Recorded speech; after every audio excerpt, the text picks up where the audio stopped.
Welcome to another edition of Medical Device Packaging TV. This program is brought to you by Stahl Scientific. Join us today as we explore together important issues surrounding sterile and critical packaging. Once again, thank you for tuning in to Medical Device Packaging TV. Hi, I'm Jan Gates with PackWise Consulting, and I'm here today to talk about equipment installation qualification and operation qualification.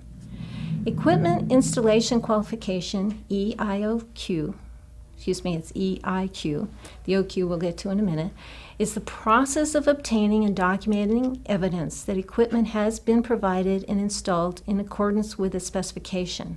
Now that's straight from the FDA's guidance document, so that's why it sounds so long and complicated there.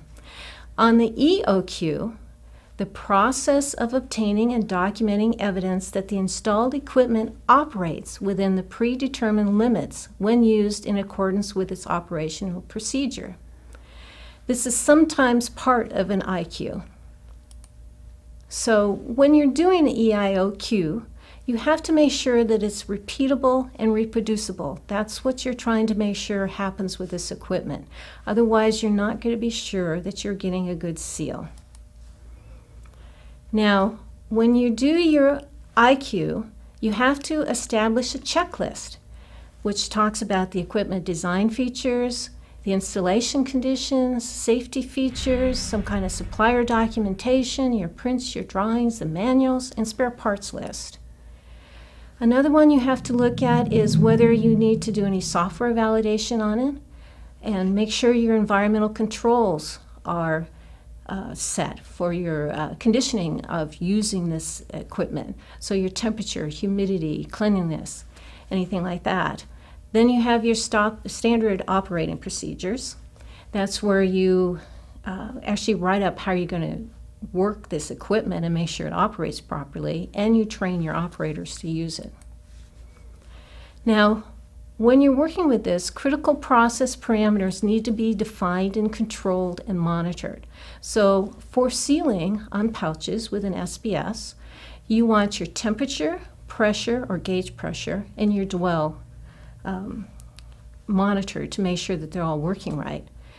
And another nice thing that's to have that more and more sealing equipment has now is alarms or warning systems, or something that stops the machine from working when something isn't working within the parameters that you need to make your seal good. Now, you also need to establish calibration procedures and some kind of schedule for doing your calibration and preventative maintenance, because you have to make sure that sealer works consistently. As a validated system, you have to make sure that you know how that system is going to work and make sure that it's always operating correctly, or else you're not going to get your seal strength and continuous seals that you need. With your equipment operation qualification, you need to challenge your upper limits and your lower limits of your equipment. Now, this is different than trying to work with your actual material upper and lower limits for sealing, because you want to make sure that your equipment has parameters that are this wide, where your sealing material is in this process or this wide. So you want to make sure that you can actually use any kind of material on there if possible without having to go through and revalidate your whole machine. And that's why I always try to make sure that I keep my material OQ separated from my equipment OQ, because you never know when you're going to find out you need a different kind of material that has to seal at something higher or lower than your original material. Now, another thing that we talked about before in the other video was auxiliary equipment that you need to make sure that everything is working right and works well for your equipment.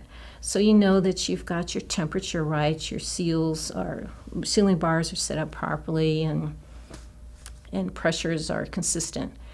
You should look at that other video to get more information.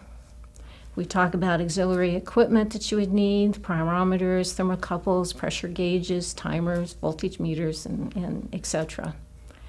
If you need more information on EIOQ, please make sure you call a person that is familiar with it and can help you. This program is brought to you by Stahl Scientific. Discover why organizations like the Department of Defense, NASA, and the Center for Disease Control make Vanderstahl Scientific a prime partner. Each episode, Medical Device Packaging TV brings more important insight from industry experts. Once again, thank you for tuning in to Medical Device Packaging TV. Vanderstahl Scientific. Innovations in critical packaging.